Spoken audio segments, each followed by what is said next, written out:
So it's actually really easy to make your own hot sauce. In fact, there are only 2 ingredients you need for a hot sauce: hot and sauce. Let me explain. You need something that imparts the heat, usually some sort of pepper, and then you need something that's highly acidic to make it stable. Most hot sauces just use distilled white vinegar, but you could use anything that is highly acidic.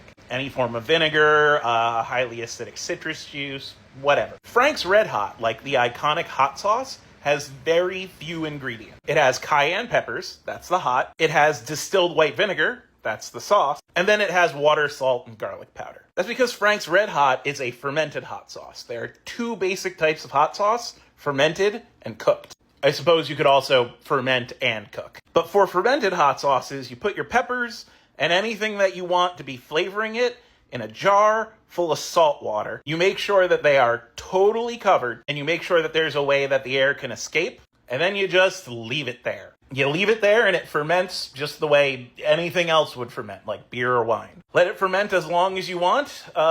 Usually I'll go anywhere from a week to a month.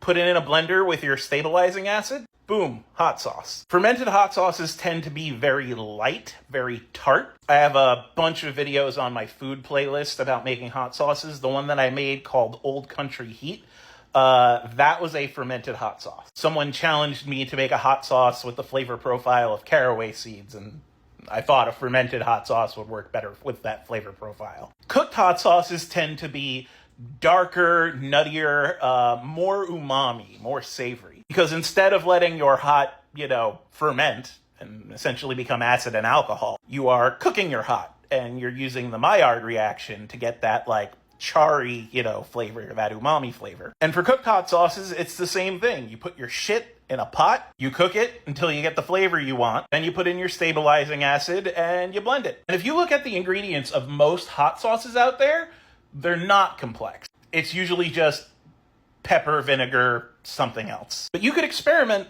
a lot with your hot sauces. I like doing, molecular gastronomy, pushes up glasses. But I like fooling around with peppers that alter the way that your taste buds work, whether through numbing, whether through enhancing certain spices. And then that allows me to create these cool sauces whose flavor profile evolves over time. And I let, my TikTok followers suggest different flavor profiles, and then I ship them out to whoever wants them. My buddy Long Arms McGee was like, just kick my fucking ass. So I used ghost peppers and Carolina Reapers, smoked them for a long time, put them in a sauce along with a couple tomatoes, onions, and carrots. Then I dyed it black.